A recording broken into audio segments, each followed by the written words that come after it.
찬미의 주님, 교회 여러분 안녕하세요.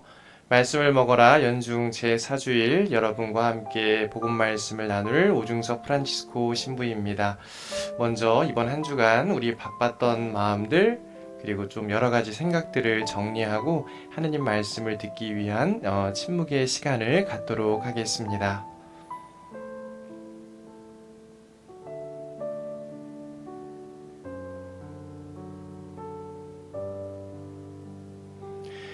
다 함께 시작기도 바치시겠습니다. 성부와 성자와 성령의 이름으로 아멘.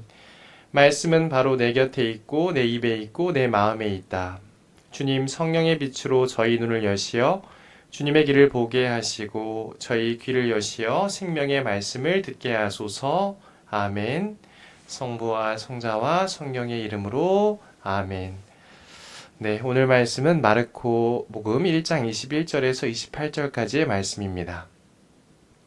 카파르나움에서 예수님께서는 안식일에 회당에 들어가 가르치셨는데 사람들은 그분의 가르침에 몹시 놀랐다. 그분께서 율법학자들과 달리 권위를 가지고 가르치셨기 때문이다. 마침 그 회당에 더러운 영이 들린 사람이 있었는데 그가 소리를 지르며 말하였다. 나자렛 사람 예수님, 당신께서 저희와 무슨 상관이 있습니까? 저희를 멸망시키러 오셨습니까? 저는 당신이 누구인지 압니다. 당신은 하느님의 거룩하신 분이십니다.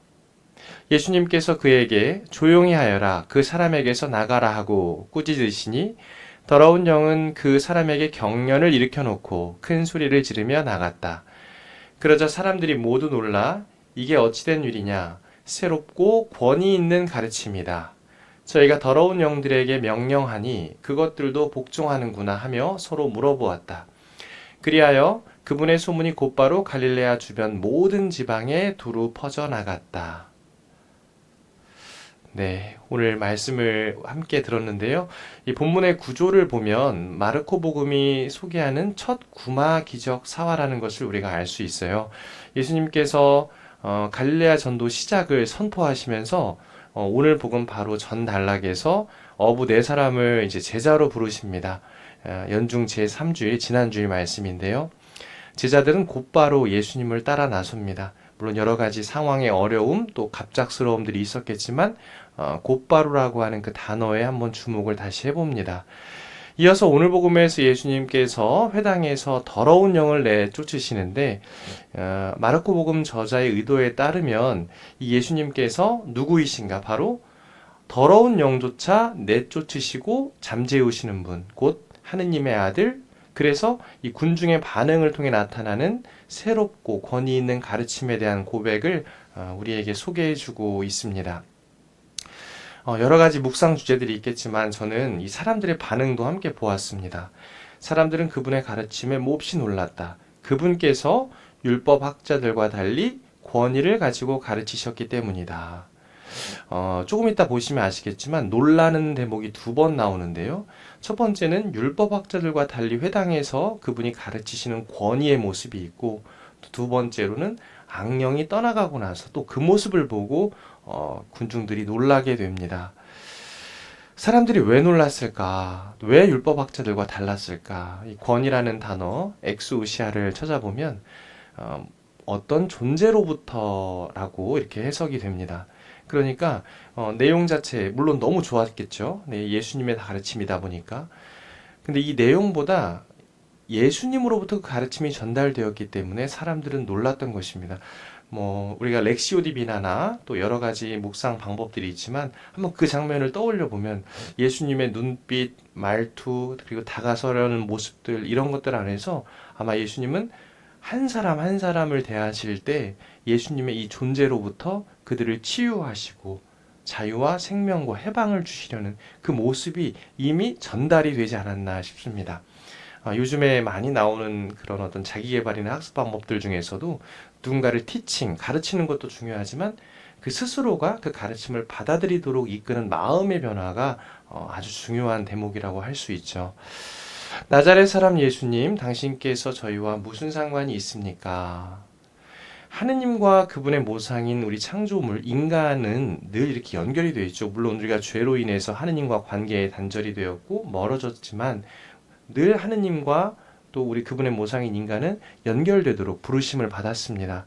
그렇지만 이 더러운 영은 이 질문을 통해서도 우리가 알 수 있지만 무슨 상관이 있는가? 관계의 단절, 그리고 하느님과 인간이 본래 만나도록 되어 있는 것을 방해하는 역할을 합니다. 정리하면 죄와 악이라고 하는 것은 하느님으로부터 멀어지게 만드는 어떤 요소들, 또 방해의 물들, 또 어떤 식으로든 그분이 나와 상관없도록 이 존재를 자꾸 단절시키는 그런 역할을 한다는 것을 우리가 알 수가 있죠. 저는 당신이 누구인지 압니다. 당신은 하느님의 거룩하신 분이십니다. 아우구스티노 성인은 이 부분에서 이 베드로의 고백과 더러운 영의 고백을 비교를 합니다. 그래서 매우 흡사해 보입니다만 근본적으로 다르다는 이야기를 해요. 저도 이 대목을 보면서 좀 느낀 점이 많은데, 더러운 영은 하느님의 외아들 예수 그리스도가 누구이신지 정확히 알고 있는 거예요. 근데 이건 공포에서 비롯된 고백입니다. 두려움. 그러나 베드로는 처음에는 잘 몰랐고 그랬지만 사랑에서 솟아나는 고백을 합니다. 이 신앙이 뭘까? 두려움, 공포, 벌 주시는 하느님, 이런 게 아니라 사랑에 대한 응답, 인격적인 만남. 그래서 이 베드로의 고백은 근본적으로 다르다라고 성인은 말씀을 하고 계십니다. 조용히 하여라, 그 사람에게서 나가라. 예수님께서 오늘 이 더러운 영에 들린 사람을 치유해 주시면서 그 장면에, 그 장소에 함께 있었던 이들뿐만 아니라 오늘 복음의 청중인 우리들로 하여금 우리 삶 안에서도 예수님 가르침에 부합되지 않는 많은 요소들로부터 해방시켜 주시고자 오셨음을, 또 초대해 주셨음을 우리가 알 수 있습니다. 참된 내적 자유를 누리도록 해주시는 거죠. 루카복음 4장 18절 이하를 보면 주님께서 기름을 부어주시고 주님의 영이 내리신 것은 그 목적이죠. 주님이 우리에게 다가오심은 가난한 이들에게 기쁜 소식을 전하고 잡혀간 이들에게 해방을 선포하고 눈먼 이들을 다시 보게 해주시고 억압받는 이들을 해방시켜 내보내는 것. 예수님의 이 구마 기적 사화, 치유 기적 사화는 단순히 어떤 하나의 사건에서 끝나는 것이 아닙니다. 그 사건을 통해서, 그 기적을 통해서 예수님께서 나에게 다가오신 이유가 무엇인가, 그리고 그 치유를 받은 나는 앞으로 어떤 변화의 삶을 살아갈 것인가, 계속해서 연결되는 것이죠. 하나의 이벤트로 끝나는 것이 아니라 존재론적인 근본적인 변화를 뜻합니다. 그러자 사람들이 모두 놀라. 아까 말씀드린 것처럼 두 번의 놀람이 있었다라고 말씀을 드렸죠. 변화로의 출발, 더러운 영으로부터의 해방을 체험한 이들이 이제 새로움에 초대되고 또 놀라게 됩니다. 예수님, 저마다 이게 우리가 정의를 할 수 있지만 삶의 자리에서 어떤 분이신가? 성경은 일관되게 예수님은 구원자이시고 치유하시는 분으로 우리에게 소개되고 있습니다. 그리고 나의 이야기가 아니라 바로 이분에 대한 소문이 곧 전해지는 것이 신앙의 전달이자 복음의 가치라고 하는 것을 우리가 알 수 있죠. 그분의 소문이 곧바로 두루 퍼져나갔다. 놀람에서 끝나는 것이 아니라 복음은 계속해서 전달되어야 함을, 또 그 개방성을 가지고 있음을 이해할 수가 있습니다. 오늘 복음 말씀 묵상하면서 저는 이 중국의 사자성어가 하나 생각나서 여러분과 나누려고 하는데요. 줄탁동시 혹은 줄탁동기라고 합니다. 불교에서도 쓰는 용어이긴 한데요. 이 병아리가 알에서 깨어나기 위해서 어미 닭이 밖에서 쪼는 것을 탁이라 하고, 병아리가 안에서 반응하는 것을 줄이라고 합니다. 근데 이게 따로 이루어지는 것이 아니라 한 번에 같이 도와야 순조롭게 완성된을 의미하는데요. 아무리 예수님이 다가오시고 아무리 나에게 말씀을 건네셔도 변화에 대해서 내가 의지를 갖지 않는다면 줄탁동시 혹은 줄탁동기가 이루어지지 않겠죠. 신앙이라고 하는 것은 예수님의 은총, 하느님의 은총과 자비가 더 크지만, 그러나 그 은총과 자비를 체험하고자 하는, 또 받아들이고자 하는 나의 마음도 중요하다라고 하는 것. 그래서 늘 예수님과 함께 호흡하고 예수님과 함께 만들어 나가는 것이 우리의 신앙 여정이라는 것을 기억했으면 좋겠습니다.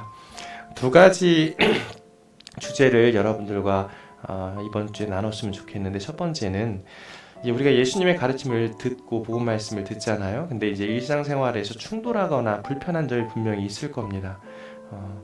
비록 불편했지만 그 중에서도 나를 변화시키는 말씀의 힘을 믿고 노력했는지 한번 생각해 봤으면 좋겠습니다.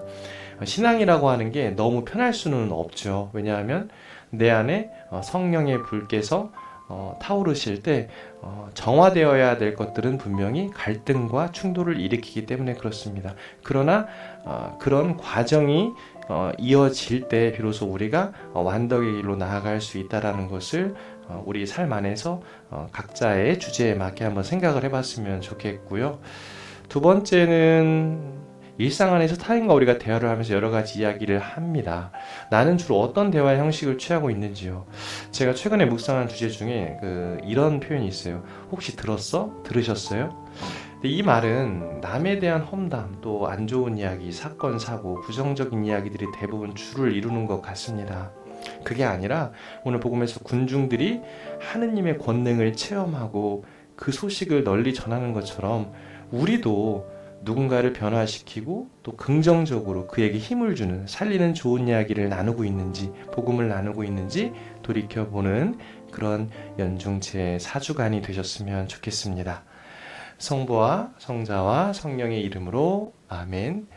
말씀은 내 발의 등불이요 나의 길의 빛이옵니다. 주님, 저희가 성경을 생명의 말씀으로 믿고 기도하며 살며 선포하게 하시어 언제나 성령 안에서 평화의 기쁨을 누리게 하소서. 아멘. 성부와 성자와 성령의 이름으로 아멘. 교회 여러분, 이번 한 주간도 하느님 안에서 평안한 시간들 되시기 바랍니다.